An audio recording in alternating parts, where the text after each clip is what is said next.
Panel two is the second panel of the conference, Rediscovering Belarus's Place in Europe. We talked about US-Belarus relations in a very powerful panel earlier today. Now it's time to turn to relations between Belarus and the European Union, which are in many ways more complicated, extremely important. It's in immediate neighborhood. There are a lot of programs run by the European Union that concern the eastern neighborhood. And it's something that deserves attention because our policy in the United States should be coherent, should be coordinated in many ways with that of the European Union for the most success, for the best results. We have several panelists today. They are Yauheni Preiherman, founder and director of Minsk Dialogue Council on International Relations, Dzianis Melyantsou, coordinator of the Minsk Dialogue Council on International Relations, Arseny Sivitsky, co-founder and director of the Center for Strategic and Foreign Policy Studies, and Rauf Mammadov, resident scholar on energy policy of the Middle East Institute here in Washington, D.C. We will start with Yauheni, and his topic is Belarus and the West, the obvious and the misunderstood. Thank you, Yauheni. Thank you very much. It's always fantastic to be here.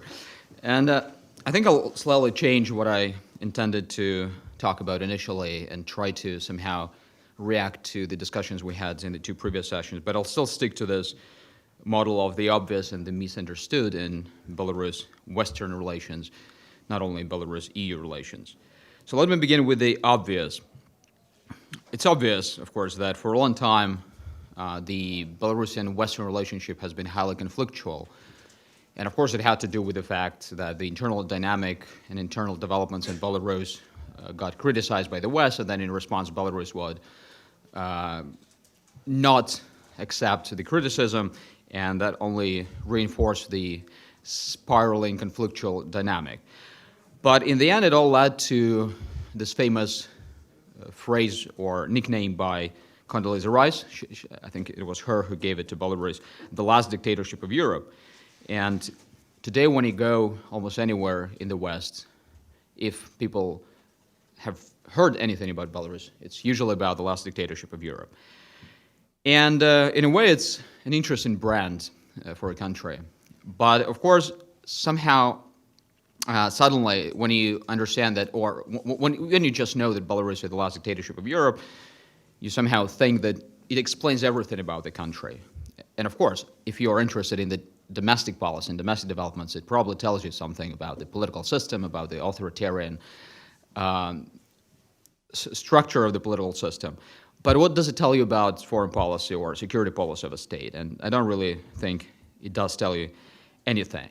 But unfortunately, we got into this trap where it was just enough for people to know that the last dictatorship of Europe exists. And then, of course, sanctions was the instrument which was widely used. And the problem, there were two problems with sanctions, I think. First of all, they were never effective, and we can have separate discussions about sanctions.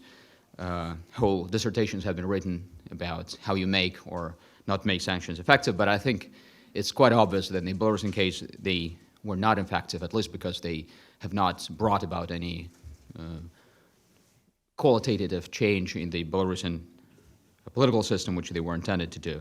But at the same time, what they did, they had a lot of grave unintended consequences. And one of them was that there was a disruption in communication between Belarus and the West. And there were only certain groups inside Belarusian society which had access to the West and had this regular communication, whereas the others were simply excluded from that communication. And I think what General Hodges said a bit earlier about his impressions talking to Belarusian diplomats and to Belarusian military, it's quite the case, because obviously Belarusian diplomats did have some access to the West, and they at least understand what the West thinks and how to talk to the West, whereas those people in the military never had it. So this is an unintended consequence. But at the same time, it's also obvious that it's the mutual interest of Belarus and the West to do something about this situation, and it became obvious, especially after 2014.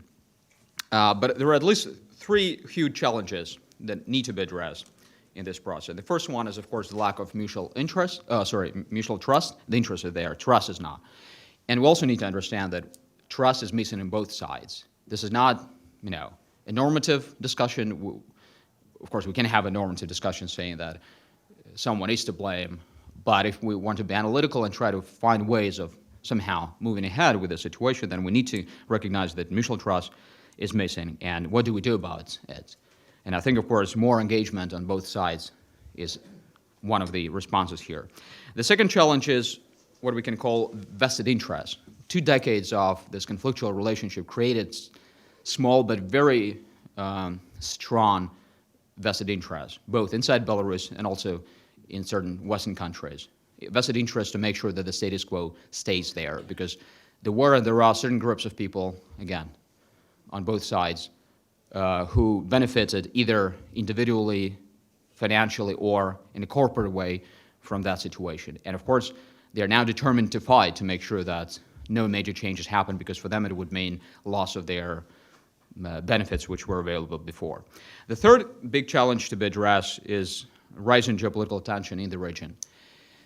And I'll talk more about this, but it's important to understand that when you look at the map and when you try to understand what's going on in terms of different East European countries trying to provide for their own security, you find 2 groups of countries there. Or you find a group of countries which think that they will benefit if they manage to raise the stakes in regional security, because that would mean more American and NATO attention, in the best case scenario, more presence of NATO troops and infrastructure in their countries. And, this is a legitimate thinking. If you're a member of NATO or you aspire to become one, then more presence of the Americans or other allies means more security for you. But if you're not, and then this is the other group, which is represented by Belarus in the region, if you do have more troops on the NATO side, all you get is a security dilemma, which means that the Russians then pressurize you to respond, and you're in a difficult situation. So when we talk about Belarus and Western relations, this is one of the key considerations we need to keep in mind. And now, some things about the misunderstood. I think we began this discussion with Grigory comparing different interpretations of surveys, and I think he did a fantastic job and made great arguments. But I also thought this was a slightly non-Belarusian discussion, because when you start discussing this, when you pose this question to Belarusians, so do you want to integrate more with the Russians or with the EU? It doesn't tell you anything about Belarusian society or about Belarusian political elite. Another study, which was done by Dzianis some years ago, and he can talk more about this, posed 4 questions, or 4 options as a response. So you want to be closer with the Russians, you want to be closer with the West or the EU. Then third, you want to be equally distant from everyone. Or fourth, you want to cooperate with everyone at the same time. You want to be a member of some integration arrangements with the Russians and simultaneously with the EU. And guess what the most popular answer was, which represents what Belarus thinks? It was number 4. Sometimes people, think Belarusians are crazy. Denis says 3, maybe a few different surveys. But at least, even if that 4th was the second most popular, some people in the West, especially in the West, or the Russians, it's equally, they make them crazy, and they don't understand how come you can even be thinking in these terms. But that's what Belarus represents. And that's why this whole discussion about what kind of foreign policy Belarus has, I think, has to start from this point. So we discussed whether it's balancing. I have a problem with that, because academically, balancing is a very confusing term, and with the Western academic tradition, balancing is something different from what we mean when we say balancing in the Russian language. But I think what was meant in the previous discussion is better described as a balancing act, and I quite agree with the Vice Minister that he cannot say Belarus is engaged in a balancing act. And I know Glenn doesn't like when I or others talk too much about academic concepts, but I do think this is important, so let me spend a few more minutes on this. What we've been observing since 2014 is that structural pressures have been growing for Belarus. We got this conflict in Ukraine basically on Belarusian doorsteps. That automatically made all the dilemmas and all the threats topical and heightened for Belarus, because you're an ally of the Russians, but at the same time, you definitely don't want to be engaged in this, involved in this, especially since you were not consulted by the Russians when they made the decision to do what they did. And, some in Russia think that an ally should basically bandwagon with you. They say if you're an ally, you need to do what we've decided. But we say that if we are allies, you need to first consult us. So that's the difference in approaches. But anyway, structural pressures were on the rise. And what we've been observing since then is that Belarusian responses in terms of foreign policy have been increasingly structural as well. When you're a small state which sits in between bigger geopolitical poles of gravity, and when you have an asymmetrical relationship with one of these poles of gravity, what do you do in your foreign policy when you're pressurized by the structure? You don't balance, you hedge. And again, many people may be already fed up with me talking about hedging everywhere, but I really think it's important. If you want to understand what drives Belarusian foreign policy, acting and thinking, then it's risks and uncertainties which are there.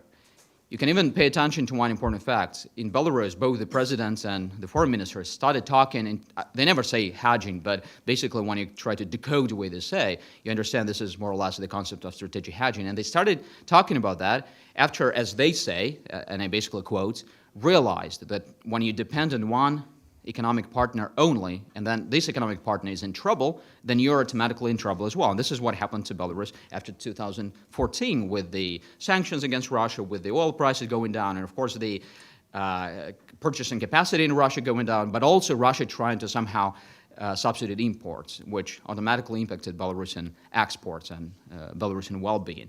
So in a way, you see that this is not about, again, balancing, because balancing act somehow presumes that you try to maneuver between existing interests and opposing interests of bigger powers. But hedging is just, to make sure that whatever happens, and you expect the things which are going to happen are going to make your life worse. So whatever happens, you still have some options for maneuvering.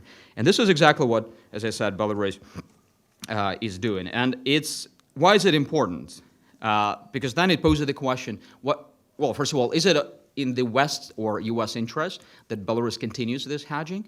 And I think yes, and I think General Hodges provided a few very good explanations why it is in the West interest. But just to reinforce it, I think to a great extent, the fact that Belarus, while preserving this alliance with the Russians, but conducts the policy of situational neutrality, it basically provides a lot of security to the allies of the U.S. in the region, and to Ukraine, which was also emphasized in the previous session. But also it makes things predictable in the region. It also helps to resolve this security dilemma. It also helps to do something about the situation where all the institutions and agreements which were concluded at the end of the Cold War and which seem to have regulated our affairs in security, but also broader ever since, are now collapsing. INF Treaty and all the other things. So what you need during the situation of some kind of a critical disjuncture where things do not work anymore, you need a little bit more of predictability and transparency. And this is what Belarus can offer if it succeeds in its strategic hedging exercise. And when do states succeed? And strategic hedging is nothing unique. You can look at South Asia and find a lot of examples there. You can look at some Middle Eastern countries. When do they succeed in history? They succeed when they manage to diversify their economic relations and also their foreign policy relations. So this gives you a clear answer what the West can do if the West is interested in helping Belarus to succeed. The West could help to diversify, including and most importantly, economically. But one last point I want to emphasize this. If we try to think longer term, and I think Vladimir Sokar did a fantastic job analyzing this concept of de facto non-alignment and what benefits it can bring to Belarus and also to the West. But we just need to be honest that it can only work if the Russians find this model beneficial as well. And then, of course, the question, can we somehow, in terms of modeling the security situation in the region, offer something both to NATO and to Russia, and of course to Belarus, where we can continue with the strategic hedging exercise, we can continue with creating and sustaining more transparency in the region, but at the same time making sure that the core interests of the two are somehow compatible. This is a huge question and a huge intellectual but also practical challenge, because we already know what happens when Russia and the West have irreconcilable interests in the region. And unfortunately, Ukraine is the latest example. But can we have, as Alexander Lukashenko, who spoke at our Minsk forum a month ago, where General Hodges spoke, and some of you in the room were present as well. So he said this, that Belarus wants to become a success story of European security. And I think it was an interesting and in a way powerful statement, because if we interpret it or decode it, it means, is there a way for us to make Belarus different from Ukraine? And of course, different from what Belarus was perceived years ago, which was Russia's background or Russia's pocket. So this is a big intellectual and practical challenge, and I think I'll stop at this, but it would be really nice to continue this discussion. Very interesting questions that you brought forward, and we are going to try to answer the question: to what extent the European Union is working in this direction? Does it help to diversify Belarus's economic relations, and to what extent this can be reconciled with the fact that Belarus is part of the Eurasian Economic Union? How can a trade be arranged so that Belarus benefits from both European Union and European Eurasian Union, but the Eurasian Economic Union. But we will continue with this question later. Now we have Dzianis Melyantsou, who is going to talk about Belarus's relations with the Baltic states and Ukraine. So we have 3 European member states here and 1 country that has been an object of Russian aggression. What is Belarus doing in between the 2 sides? Thank you. Thank you very much. Good evening, everyone. Well, it's a huge challenge for me how to cover this very large topic, since we need, I think, another conference to speak about this meridional, so-called, dimension of Belarus's foreign policy. The very concept, I would say, of this intermarium that Andrew Wilson touched upon the first panel is quite old, and there were a lot of plans how to build a union or some organization or set of organizational scheme to bypass Russia with the supplies of oil and gas in this region. And I would like to just to touch upon some theses and some points, and would like to perhaps discuss this more during the Q&A session. First of all, to start with Belarus-Baltic relations, again, they are very different, because Belarus-Lithuania relation, this is one story, and Belarus-Latvian, for example, relations completely another. And it is very interesting to compare them, because there are two actual strategies by Vilnius and Riga how to deal with official Minsk. And when it comes to Lithuania, it is very important for Belarus as a first of all transit partner, as for example the port of Klaipėda. Belarus's cargoes in port of Klaipėda account more than 30%, and the port itself generates approximately 7% of all Lithuanian GDP. For Belarus, it is also very important because of transit of Belarus's potassium and oil products through Lithuania to third countries. And the history of Belarus and Belarus-Lithuanian relations also is very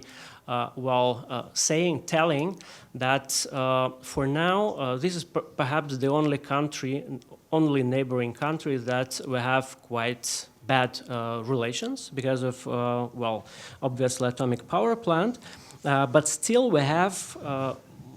we continue to have very good, not flourishing, but very good dynamic of economic cooperation with Lithuania, nevertheless, regardless of these political tensions. For now, we do not witness this spillover effect from bad political relations into economy, and this is again is very telling about how how Belarus formulates its foreign policy towards foreign states. For now, situation about the transit, started a little bit changing because Lithuania started to compete with Latvia, or vice versa, Lithuania started to compete with Lithuania because of these political tensions, and Latvia suggested more beneficial, possibilities for Belarusian transit through Latvian ports, but this is just the this is a start of a new tendency, I think.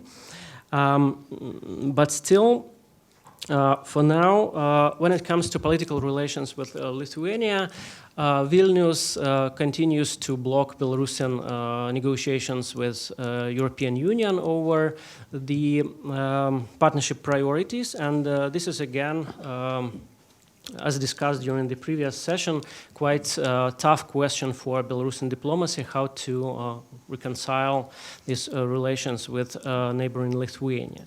And the situation is that, Lithuania is very strictly against the activating Belarusian power plant, atomic power plant, and Belarus, of course, is not willing, and it is not possible for Belarus to stop building this atomic power plant, and Belarus organized stress tests, and European Union analyzed this stress test, and the report was more or less okay for Belarus, but still Lithuania thinks that there were no proper analysis of the very site where atomic power plant is being built.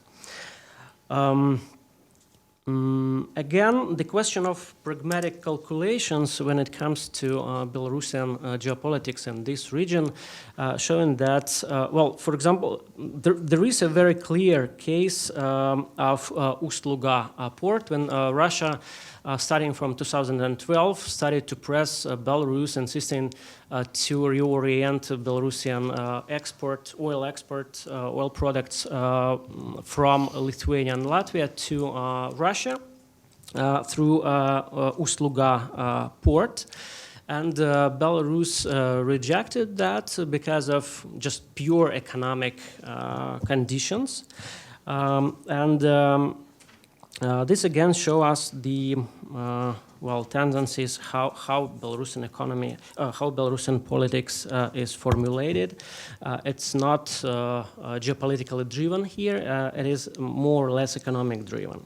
When it comes to Ukraine, the situation more or less similar.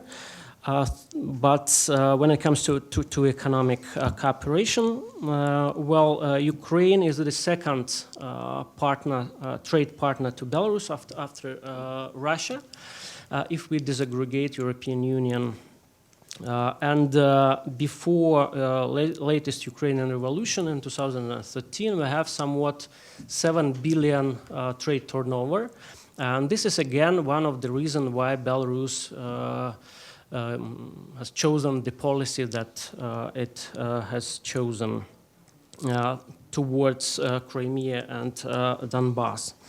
Now, if we are talking about the cooperation with Ukraine, we have a kind of two levels of policies. First level is a practical level and practical cooperation, which is very pragmatic. We have a number of quite deep projects, interesting projects when it comes, for example, to military cooperation. Belarus also has 60% of gasoline market in Ukraine and almost 40% in diesel market, and competing with Russia there. And the second layer of these relations is so-called PR or informational level, when a situation is not that good. And the example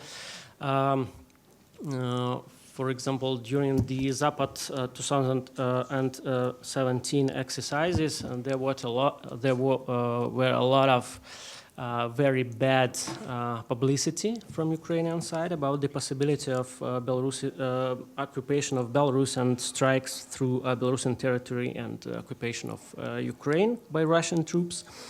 But nevertheless, it's quite, again, interesting situation when these two layers of our political relations and they coincide and they're developing in parallel. It is also quite interesting tendency or even formula of Belarus-Ukrainian relation that if Ukrainians have pro-Western government in Kiev, we also always have very good political and economic relations between Kiev and Minsk, and vice versa. When we have pro-Russian government there, we started to compete for Russian preferences and economic projects. So I perhaps would stop here. Yes, wonderful. Yeah. You said that it's a two-level of cooperation with Ukraine, and you also said that the relations with Ukraine are mostly led by the fact that it's the second largest trade partner, second largest economic partner. What is the role of the fact that Ukraine was attacked by Russia and Crimea was annexed on Belarus's desire to cooperate with Ukraine even more? Well, in 2014, Belarus appeared in a very difficult situation. And the goals for Belarusian diplomacy were how to preserve simultaneously good relations with Russia,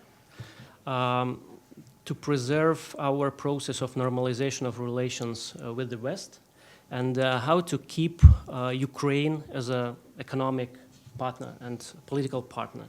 And I think this was the only strategy, is to suggest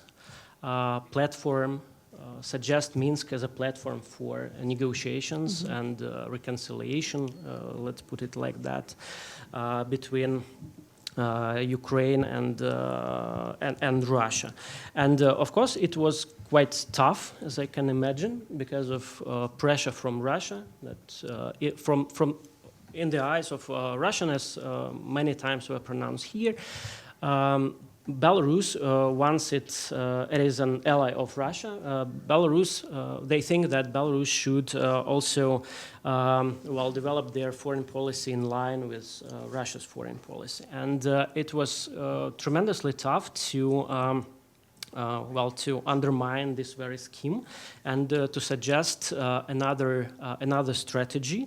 And I think it was quite successful. Belarus was quite successful in that. And now we have a completely new image of a country. And we have now this Minsk process, and it could be successful or not, but still it is very important for Belarus and image of Belarus on the one hand, and on the other hand, it is very important while promoting not a stability, but just try not to escalate situation anymore. And it's also a response to protecting the sovereignty of Belarus, I guess. But we're going to talk now about security and foreign policy of Belarus with Arseny Sivitsky. His presentation is titled Strategic Autonomy and National Defense Modernization after 2014. Thank you very much, Margarita. So actually, I will be speaking about Belarus security policy after 2014. And Dzianis already said that Belarus today is primarily associated with a neutral diplomatic platform. However, I would argue that Belarus' contribution to the regional security and stability doesn't end up with only good diplomatic services. but it is something more.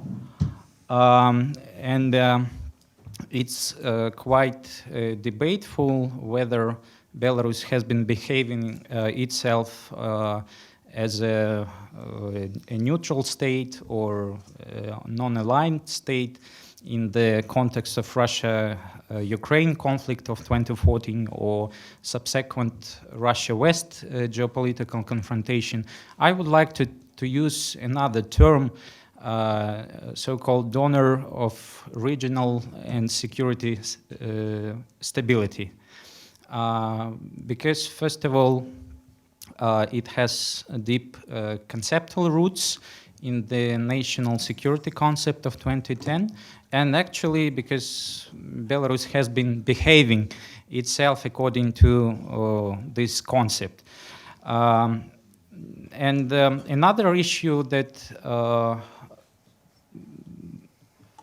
first of all, I would say that this identity, which I call donor of the regional stability and security, is based on 3 pillars: regional security guarantees, strategic autonomy within the Belarus-Russia military and political alliance, as well as national defense and armed forces modernization.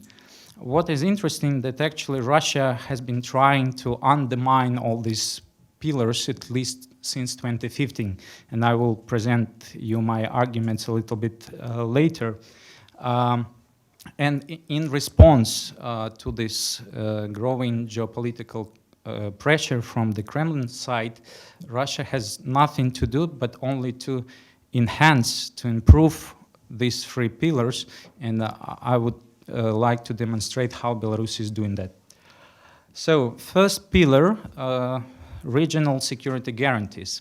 Immediately after the beginning of Russia-Ukraine conflict, Alexander Lukashenko met that time executive president Alexander Turchinov at the end of March 2014 and formulated so-called security guarantees. According to these security guarantees, Belarus will not allow to use its territory by third countries to commit military aggressions to Ukraine, against Ukraine. Then these security guarantees were expanded to all our neighbors, including Poland and Baltic states. And practically, Belarus confirmed these security guarantees in 2015 when Belarusian leadership refused to deploy a Russian military base. So actually, today Belarus is trying to make and promote some additional transparency and confidence building measures. In addition to the Vienna document of 2011, based on bilateral security agreements with Ukraine, for instance, Baltic states with Poland, and probably it is a very efficient mechanism to avoid misperceptions and miscalculations. So probably in the current context, it is a good idea to undersign the same bilateral security agreement with the US, especially taking into consideration US military presence in Baltic states and Poland.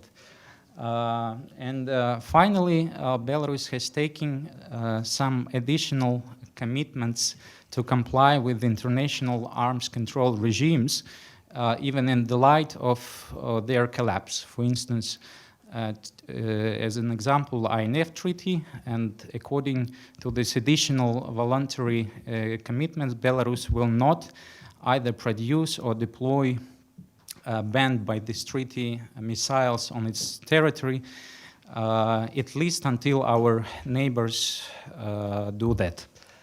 So the second pillar, so-called strategic autonomy within Belarus-Russia political military alliance. So there are a lot of rumors, stereotypes, and myths about Belarus-Russia security partnership or cooperation. And sometimes Western observers believe that Belarusian armed forces are subordinated to the general staff of the Russian Federation. However, the real situation is vice versa. So you definitely know about the Union State, and actually the highest decision-making body is so-called Supreme State Council, which consists of presidents, heads of lower and higher chambers of the parliament, and prime ministers of both states, and all political military decisions are taken on the basis of consensus. So there are also joint military components within the Union State that actually are under control of the Belarusian side. Also, there is no military presence of the Russian troops in Belarus, either on a permanent or rotational basis.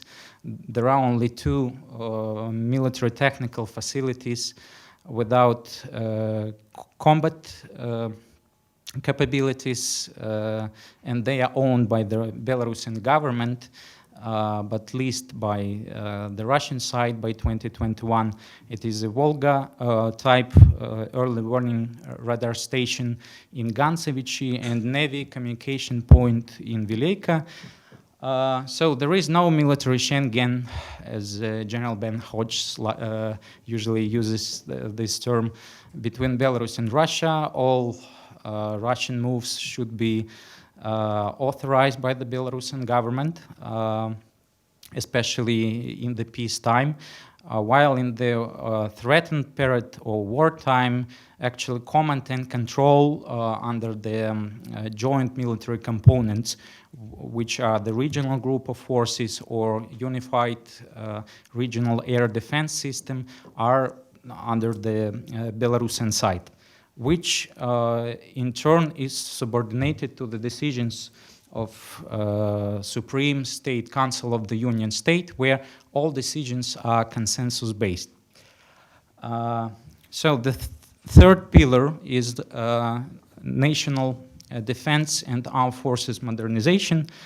While we have been improving our security cooperation with Russia during so-called strategic military exercise West or Union Shield, during the national large-scale military exercises of Belarusian armed forces, we are preparing for a Donbass-like hybrid military conflicts, in which usually our adversaries are represented by illegal armed formations or sabotage and reconnaissance groups backed by the foreign states. They usually operate under the coverage of artillery and aviation,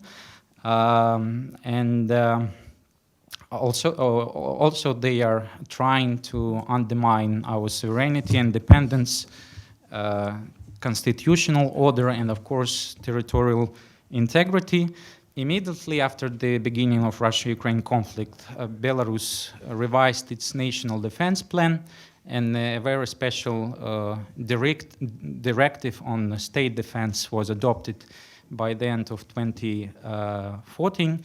Actually, it is about threat perception, and it has changed since 2014 dramatically, as nobody actually believed and expected that one friendly country, Russia, would attack another friendly country, Ukraine, because before 2014, actually the threat perception of Belarus was focused mostly in the western direction. So now it covers equally both directions, either western, either eastern. So the aim of current armed forces reform is to establish highly mobile armed forces that are capable to fight with multiple dispersed armed formations. And also, for that reason, Belarusian authorities are paying great attention to the development of the territorial defense system, but they are looking also for some contingency plans with focus on all nation mobilization. Another element of this national defense modernization is development of national military industrial complex. So today we are implementing several programs, such as missile program, satellite program, and other projects like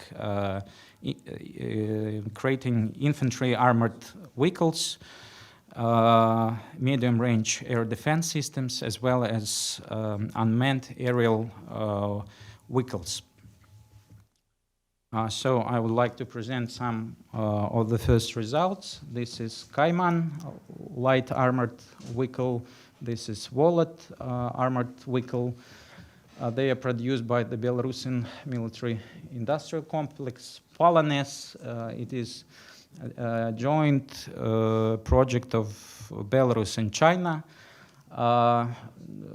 It is a multiple launch rocket system with range of 300 kilometers now. Also, you can see this. You can see this satellite, so-called Bell Intersat 1. Also, a joint project with our Chinese counterparts.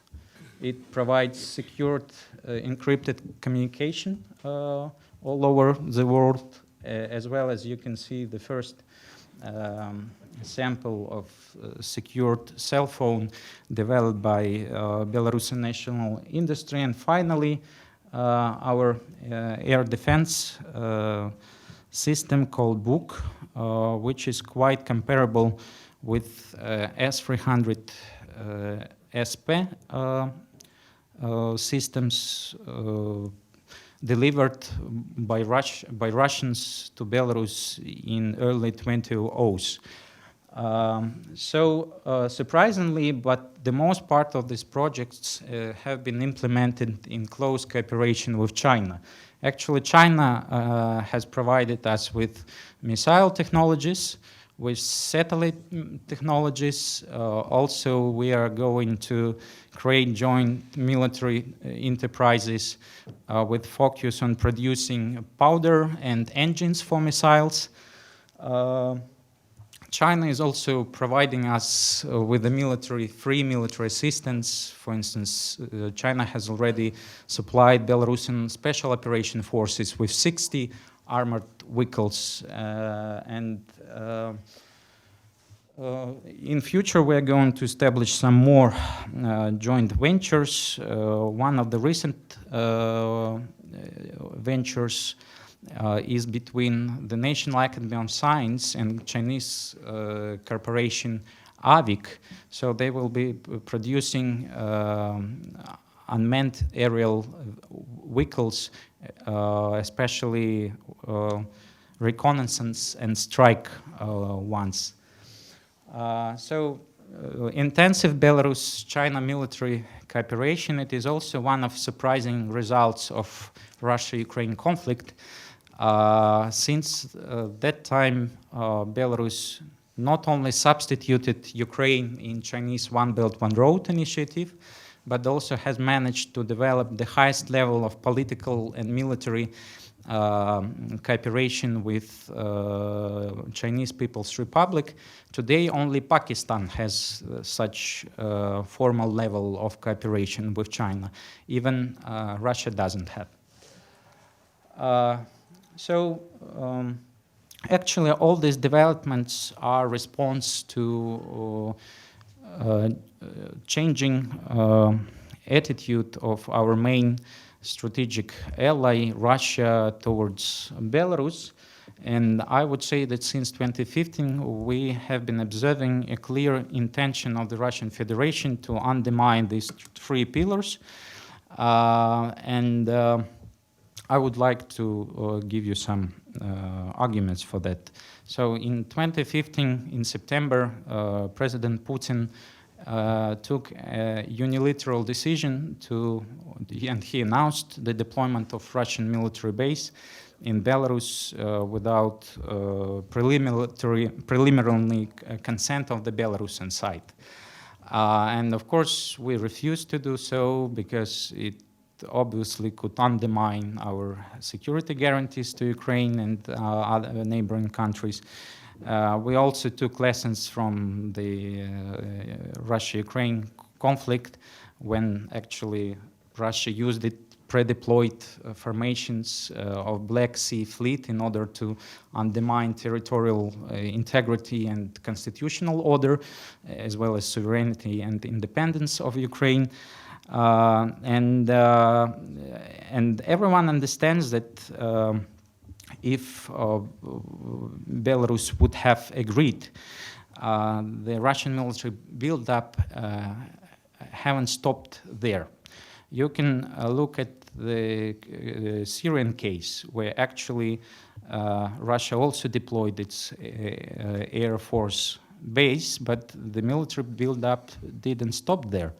Under the umbrella of the air base, then ground special forces appeared, air defense units, and if you compare these two agreements, I mean, that Russia proposed to sign to Belarus and the second with the Syrian government, they are very general, they are framework agreements, and actually, unfortunately, the issue of permanent Russian military presence in Belarus is still on the agenda, I mean, in the Kremlin's agenda, not in Belarus, and of course.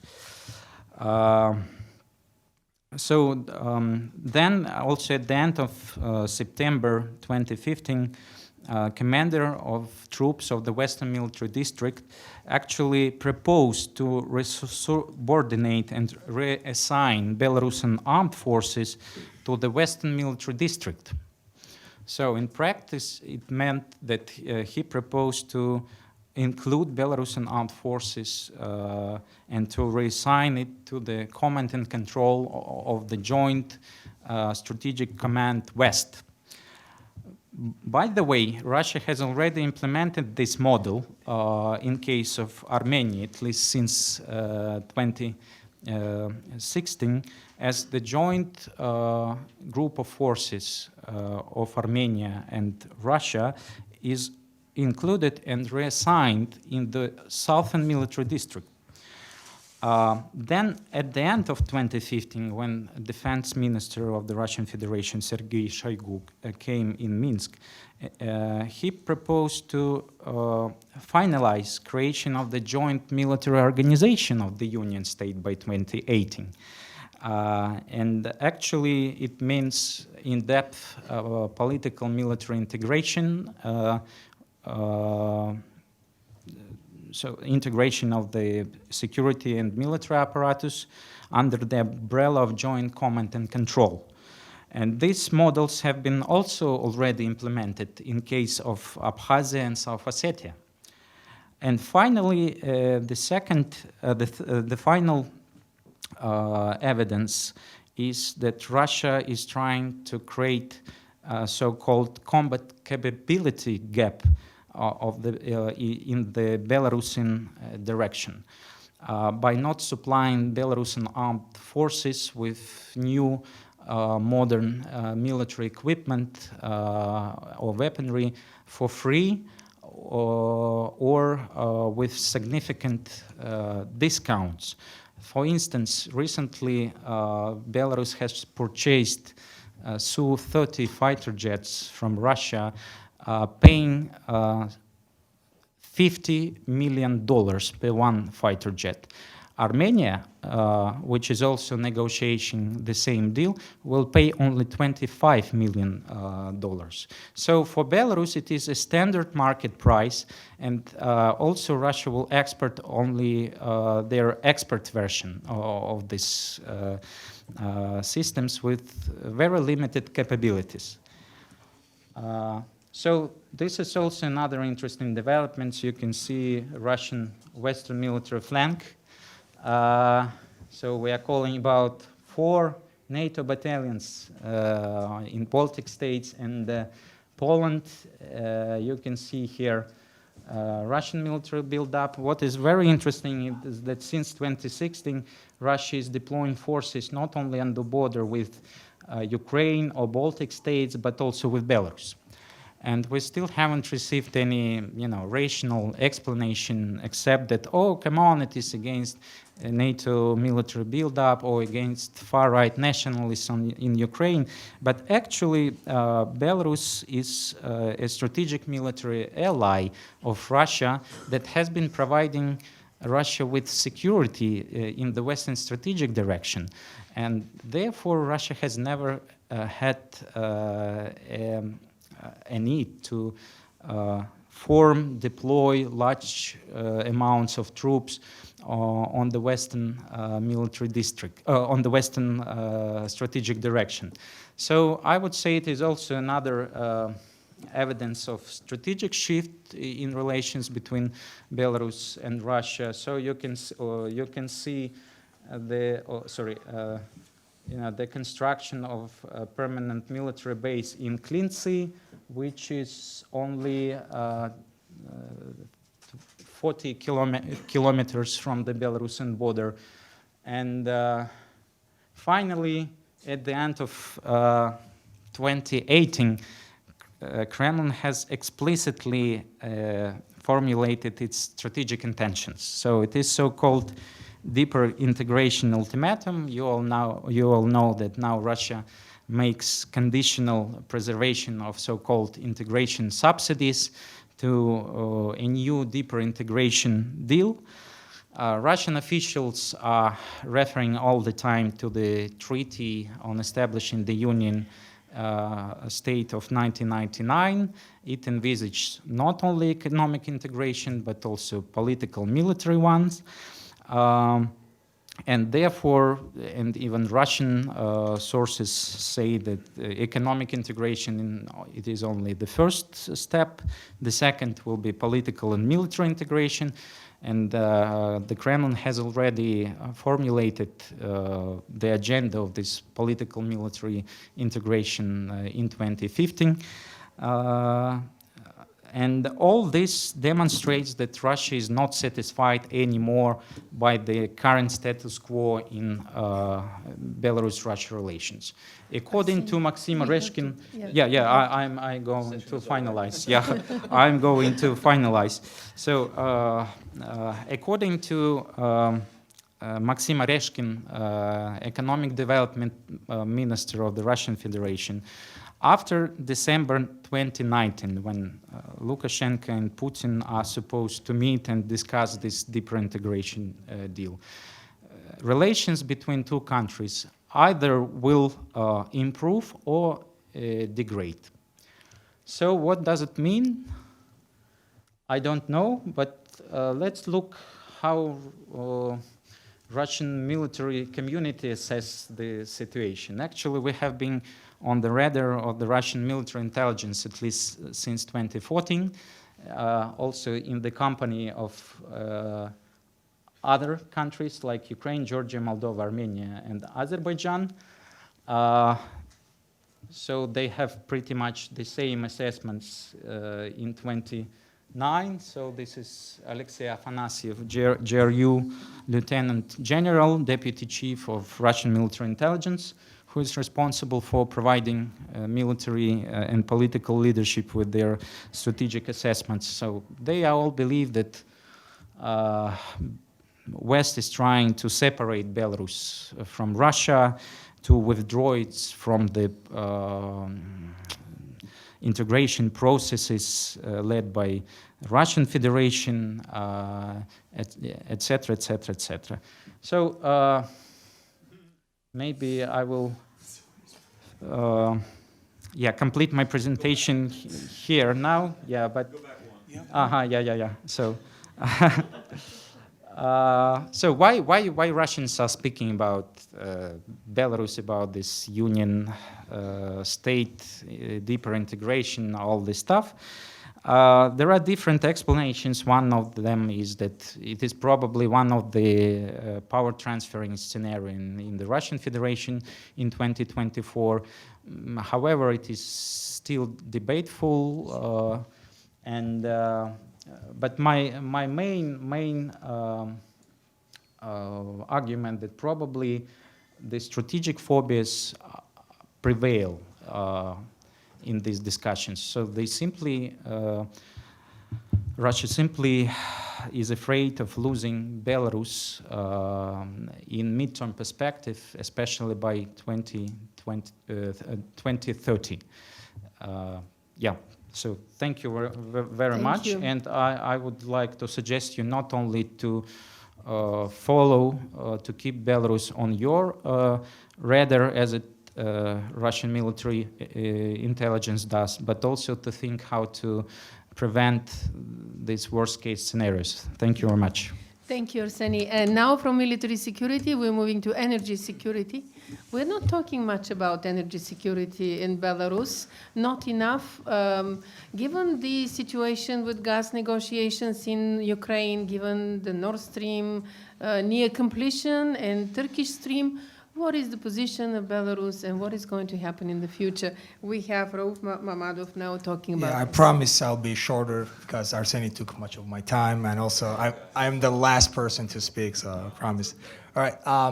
Before talking about what's going on between Belarus and Russia and the West, I'd like to brief a little bit about Belarus economy and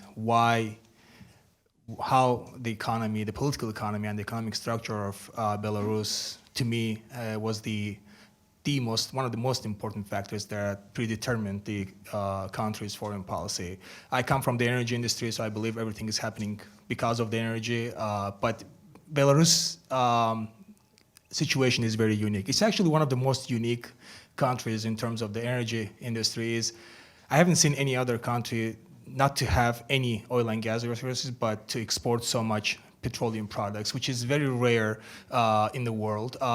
So Belarus owes that to proximity to Russia. And another reason is its geostrategic location between Russia and Europe. Basically, its western flank. It's the only country in the Eurasian Economic Union that is bordering between Russia and Europe, and also the only member of the Eurasian Economic Union and Customs Union that is importing gas directly from Russia. So these factors have influenced Belarus's current situation. Of course, the most important factor is the heritage that Belarus received from the Soviet Union in terms of its industry, in terms of its role as a link in the value chain of the Soviet industry, and how it has been enabled, thanks to President Lukashenko, to diversify its economy and remain still dependent on Russia. These preconditions have served Belarus's proximity to Russia, I believe. It's one of the most important transit countries for Russia, although, as Margarita mentioned, it has always been in the shadows of Ukraine because of all the scandals we're having now and before. But in fact, Belarus was the first country that Russia has cut the gas to 2 years before 2006 crisis in Ukraine, 2004. And the only reason because Belarus doesn't make to Western media is the special nature of relation between Belarus and Russia, and the practical reason is that Europe hasn't felt the implications of these disruptions as it did in the case with Ukraine in any of the cases. Actually, there have been 4 or 5 cases starting from 2004, 2007, 10, 17, and what we're experiencing right now, 2019. There have been many, or in some scale, sometimes significant gas wars or trade wars between two countries, but has always been solved and has been kept within these fraternal relations between two countries and with the nature of relations that they have. 1/5 of all gas that Russia ships to Europe goes through Belarus, and 1/4 of oil that Russia exports globally goes through Belarus. Another important factor is that Belarus, and it's because of its economy, has a very energy-intensive economy. It consumes 20 billion cubic meters of gas, which is, just to put it in the context, Germany, which has 10 times more population and multiple 10 times of bigger economy. I mean, the GDPs are incomparable. Only imports 54 billion cubic meters. Of that, 36 it imports from Russia. So if you compare Germany and Belarus, Germany basically imports only 16 billion cubic meters more than, almost twice more than Belarus. Belarus hasn't. There have been several programs adopted by the President Lukashenko, state programs to reduce the energy intensity, but these efforts have been futile. Right now, the consumption has been around 20 BCM for the last 2 years, although GDP growth rates have decreased from 4% to almost 1% now. Still, it's around 20 billion cubic meters. It also imports 20 million tons of oil from Russia. We have all heard on the news this year about that famous scandal with the Druzhba pipeline, which traverses Belarus and supplies Russian oil to Western markets. And so it's an important country for Russia as a transit, as an importer. And the relation between two countries and the relations between Belarus and West have been predetermined by these conditions, basically by the failure of Belarusian regime to diversify its economy and remaining dependent on cheaper Russian oil and gas. By the way, Belarus pays for the minimum price for Russian gas. No one pays less than that. One reason is because of proximity, sharing borders with Russia. Another reason is that it also the transit fees that Belarus charges Russia is the lowest in the world. Of course, the biggest reason is that the 20-year in making union of state that both countries' leadership have used repeatedly in their commercial negotiations. Overall, if you look at the history of the Belarus and Russia energy relations, I think 2004 is the game changer for these relations. Up until 2004, it has been only political. All the negotiations regarding oil and gas have been political, have been subordinate to political relations between two countries. Starting from 2004 up until now, it has been politicized and then commercialized based on the extent of based on the status of political relations between two countries. But on 2004, Gazprom received a green light to adjust the gas prices for Belarus to the European prices, and all the gas crises have started from then. Currently, they're paying $127. For instance, Armenia, as Arseny mentioned, pays $175. Of course, Armenia, there is one country in between Armenia and Russia, which is Georgia. There is a transit, but that doesn't change the fact that the Belarus is the lowest, pays the lowest amount. For instance, Latvia and other countries pay a lot more. Just for instance, just to exemplify how this Gazprom's policy is always matches with Russia's policy.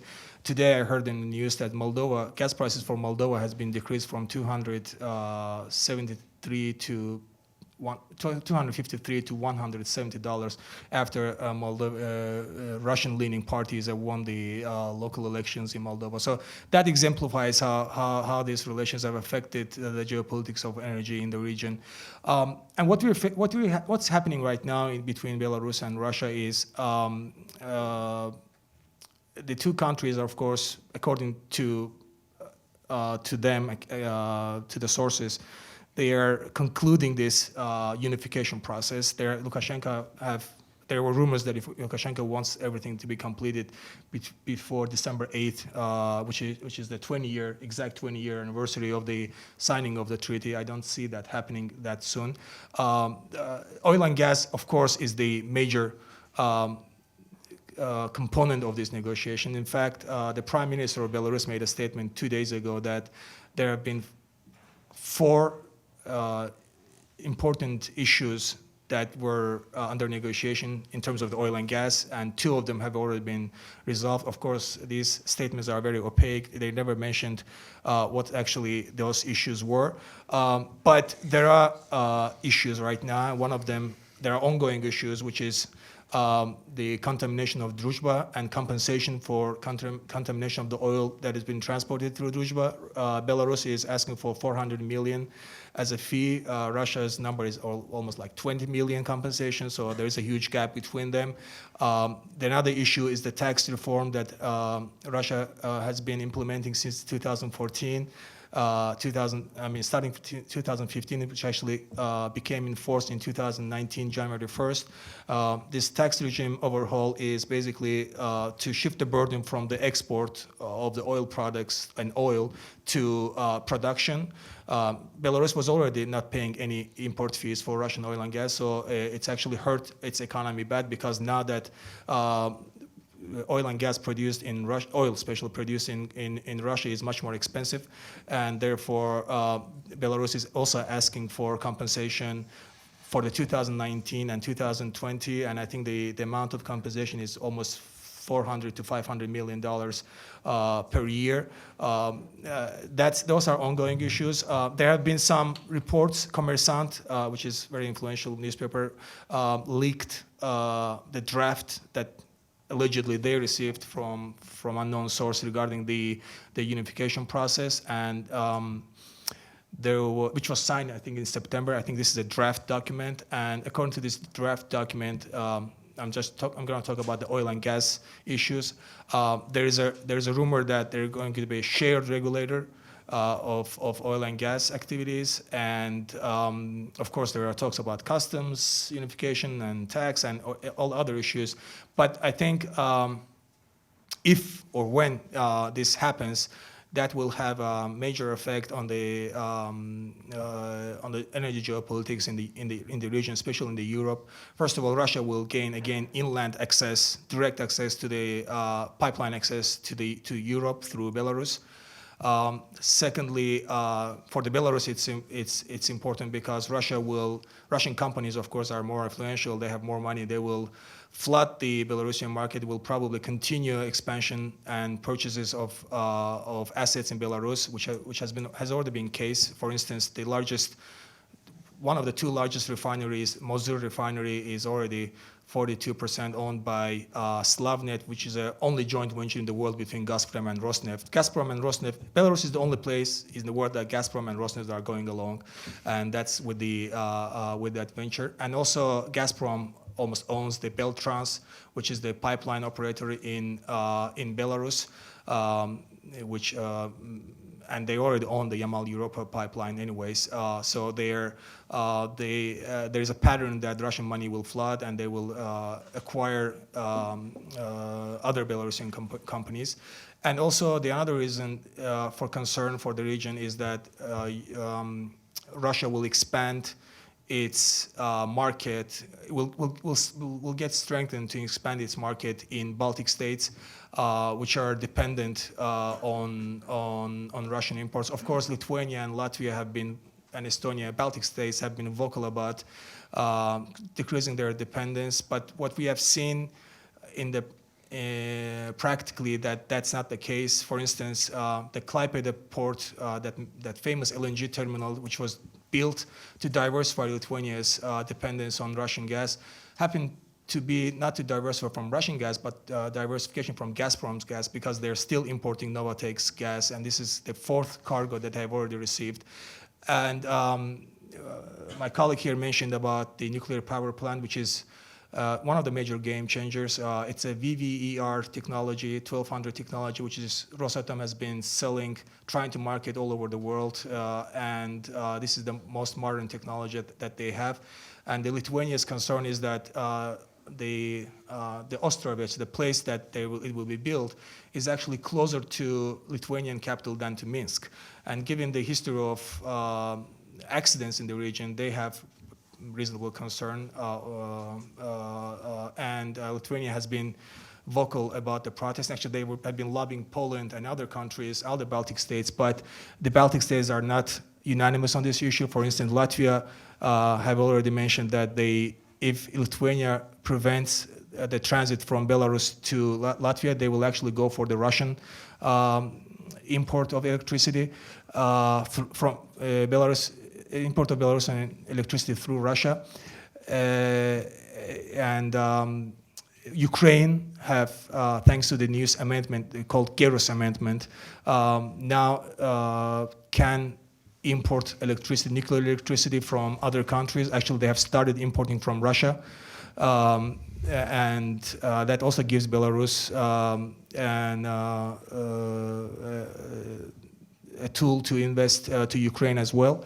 Belarus can become a major electricity importer. Used to import from Russia, but recently their export has already been doubled. And with the commissioning of the first reactor next year, we're expecting that electricity exports will increase. Of course, this nuclear plant wasn't free. It was built on Russian financing. I think 10 billion was loaned by Russia, and Belarus has already asked to extend the duration of the loan from 25 to 30 years. And if Belarus can preserve its ownership over this nuclear plant, it can decrease its bill on the gas, because in the future, of course, because 97% of the electricity production in the country is produced from gas, and with the nuclear plant, they can decrease, of course, their dependence. Again, with the precondition that they could preserve their ownership, they could return those loans.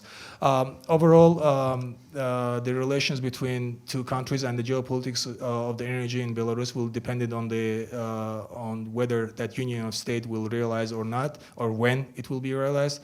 But besides that, I don't see the picture is optimistic. I don't think Belarus is in the state of options to diversify its or hedge its national security interests because of its dependence on Russian oil and gas. And unless they go for high-tech economy, which Lukashenko have mentioned for several times, the picture is not good. They will be dependent on Russian oil and gas, and probably Russian companies will take over very soon.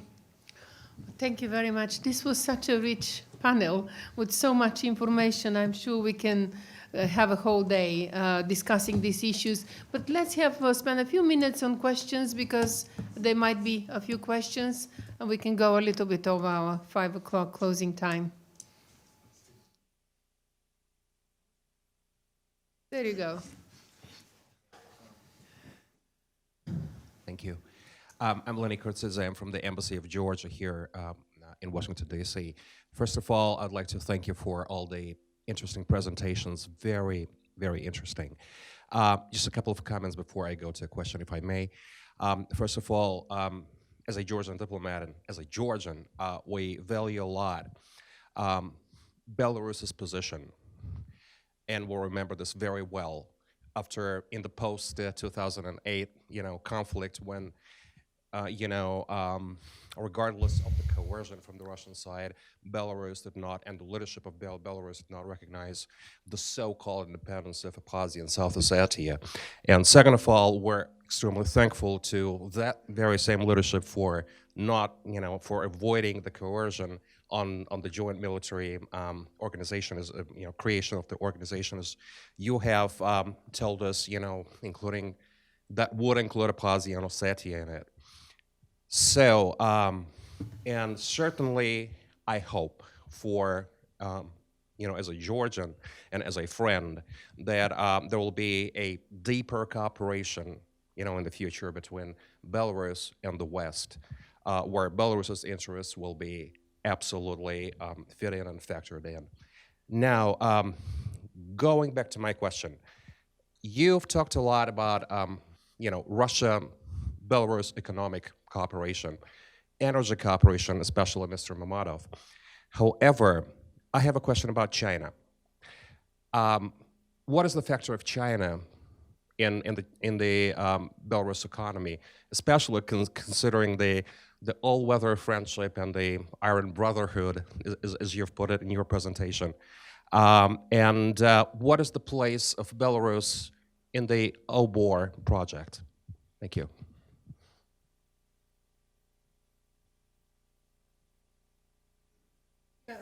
Who would like to answer this? Okay. Yauheni, please go ahead. Since Arseny is disqualified already. Yeah, we talked about the military cooperation, but the economic cooperation is interesting, particularly since we see increased Chinese presence in Europe, and now a lot of villages in Serbia screaming that they've been polluted by Chinese companies. So that's an interesting question. Yeah, I mean, there are lots of aspects to this question, for sure. But as I mentioned before, I think what we're observing in the case of Belarus, but also regionally, is more structural pressures, but also structural responses to those pressures. And when you have structural responses, of course, it's in the interest of a country like Belarus to look for additional partners who could provide for extra room for maneuvering, both politically, economically, and in terms of security. And China, I think, comes in perfectly here. So there were a couple of examples which Arseny gave us. But in general terms, I think China is a very comfortable partner for Belarus, and not only because, as you read a lot in the media, China does not have any questions about the internal political situation. I guess that's also a factor, but for other reasons as well. China is inherently interested in Belarus having non-conflictual relations with both the EU and Russia, because that's a guarantee or a necessity for China if it wants its BRI projects to be successful. It cannot access Russian market from Belarus, given that we have quite a big industrial park with the Chinese if we have problems with the Russians. So it wants to work towards us having as effective relation with the Russians as possible, but also the same with the EU. We still don't have a bilateral framework agreement with the EU, and if we don't succeed in that, then we cannot really claim to be this platform for launching the Chinese goods and production from our territory to the European Union. In this respect, as I said, it's a very handy partner. And also, as we've seen, it can step in on questions which are problematic, like is the case with the multiple rocket system launcher, where the Russian did not really want to cooperate or to give at discounted prices what we needed for our security, and then the Chinese stepped in, and it was a fantastic cooperation. If I may contribute a little bit. Growing Belarus-China cooperation is a direct implication of Russia-Ukraine conflict of 2014. Initially, China had planning to invest in Ukraine because Ukraine had been already engaged in association agreement talks and free trade zone agreement with the European Union, and for that China had planned to invest about $15 billion in Crimea, especially in construction of a deep sea port and an industrial park. But then Russia decided to annex Crimea. China immediately stopped all construction works, and that is how Xi Jinping, the head of China, appeared 1 year after the beginning of Russia-Ukraine conflict in Belarus, with 3 days official visit, because in Chinese strategic planning, Belarus substituted Ukraine as a more stable, more predictable partner with low political and military risks in comparison to Ukraine case. However, expectations are quite ambitious on the China side. So China considers Belarus as its gateway to the primarily European market. But the problem is that we still don't have any institutional frameworks for trade cooperation with the Western countries, especially because we are the members of the Eurasian Economic Union with Russia. It's quite complicated to develop these frameworks. But nevertheless, China is trying to propose some options. One of the recent proposals is to grant Chinese Belarusian Industrial Park Greystone with a special administrative status, which provides the administration of this park to sign free trade agreements with the EU, US, with China, probably with Russia if would like to join. And it also represents that the Western markets are the primary goal of China. And by the way, when our leader met Xi Jinping in 2015, he made public statement that we will do all the best to promote interests of Chinese companies in Europe. Okay, let's collect a few questions and then we'll wrap it up. I have a question for Rauf. Thank you very much for a very informative presentation. My question goes precisely to what you've been saying about the future of dependence, energy dependence between Belarus and Russia, and the ideas of diversification of oil supplies. How feasible do you think it might be, economically speaking? Because, as I understand, by 2024, if tax maneuver goes without any compensation, Belarus will be receiving oil from Russia on the market prices. And as I've heard, Russian oil is of a poorer quality for refining comparing to some other oil in the market, the Urals sort. So, given that, can these factors all coincide to the idea that, I don't know, some other oil in the market may be comparable to Russian one, and therefore Belarus has an option to diversify, maybe through the ports of Gdansk and places like this? You want the short answer? Let's just get the last questions. Okay. And any other question from the audience? Okay, Rauf is the last. The short answer is no. One. Okay. Why? Because of course the things that you have mentioned, they're right. The Russian crude is heavy crude with sulfur content. But the reason because it will be difficult for Belarus to diversify is first of all, they have tried 5-6 years ago with Azerbaijan, with Venezuela. The price is the most important. Logistics is the most important things in the oil and gas business. Logistics is what defines the commerciality of any project, which is being very underestimated everywhere in the geopolitics. And with the current infrastructure, with the political structure of Belarus, it doesn't seem credible or feasible from economic standpoint to import oil from anywhere else. In 2012, they tried this Azerbaijan-Venezuela swap deal, didn't work out, could have cost them almost $1 billion. Now Lukashenko is using the Kazakhstan alternative. You know where Kazakhstan and Belarus is on the map. First of all, in order to get to Belarus, you have to go through Russia. So basically, Kazakhstan will have to pay transit fee to get its oil to Belarus. And according to Russian sources, the difference is $5 per ton, which could be a different number, but I don't think that's very wrong. By the way, the Kazakhstani oil is worse in terms of the quality than Russian oil. it's the sulfur content from the Kashagan is Tengiz is unbelievably. I mean, it blew up the pipes that were delivering oil from field to the processing. So imagine what kind of crude is. But I don't think the one thing is what Belarus is doing good is actually increasing the depth of the refining, which means that they're decreasing the fuel oil production and going with the light oil production. That gives them added value for the exports, but that doesn't in any way decrease their dependence from Russia.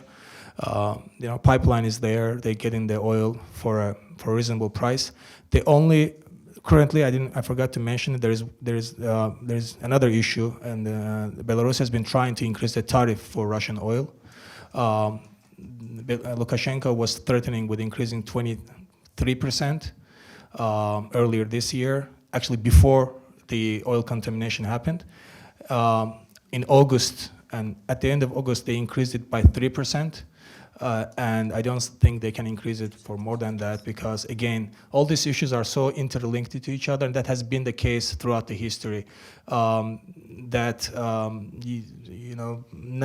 of the countries can use it ultimately for their own benefit. It's all a modus operandi that has been decided, has been predetermined, and both countries are just trying to solve the issues within that framework, within the reasonable understanding. Okay, and Yauheni wants to add a couple of Yeah, things. just wanted to add a very general remark. Whenever we talk about the specific issue of gas or oil between Russia, or more generally the bilateral relationship, we still need to remember this is not a one-way street. We normally tend to interpret this relationship as a one-way street. Belarus, even though small and vulnerable, has its own leverage over the Russians. And in this particular issue, we need to buy at a lower price, but the Russians need to sell their oil. And that will almost ensure that there will be no world prices for oil. Can I just add one more thing? Yeah, I completely agree with that. Yeah, completely agree with that. It is a two-way street. Yes, Belarus has been losing leverages, especially after Russia has been building these bypassing pipelines and also buying out these companies, such as the pipeline company within Belarus. But first, Russia needs to export as much as possible. Second, it needs to export to the northwest Europe because that's where it's losing its market to Novatek and other LNG suppliers. Third, they already have the issue with Ukraine. They don't want to have another Ukraine with Belarus. Of course, one can argue whether that can happen because Ukraine is a different animal. But overall, yes, I agree. It's a mutually beneficial project, and Russia cannot afford of losing such a reliable transit country, and Belarus knows that. Thank you very much. This discussion is going to be continued. For now, the conclusion of this panel is that the key to Belarus is security, energy security, and geopolitical security is diversification. And the non-alignment policy that de facto non-alignment that the country is taking is a step to this kind of diversification that could provide different investment from different neighboring states, from the European Union, from the United States, from Russia, from Ukraine and other places, and trade relations with them as well, but at the same time protect the options of the country, which would protect the sovereignty of the country. Glenn, would you like to add a few words at the end? Thank you to all panelists. Thank you for everyone for participating today. It's learning about Belarus is a journey, mutual discovery in a very tough neighborhood, as we've learned with countries like Georgia, Azerbaijan, and Ukraine. So we're just trying to help people learn more about the region. And this is, when I look at this panel, I see a future generation of Belarusians and Azerbaijani. But I do see, and when an Azerbaijani is lecturing us about Belarus energy security, that's pretty interesting. So it's, we're definitely growing up. Hope you all to see you again. Thanks for coming, spending an entire afternoon with us. Hopefully we fed you and we've given you a lot of food for thought to think about the future and Belarus and its importance in this part of Europe. So thank you, and see you on YouTube somewhere. Bye-bye.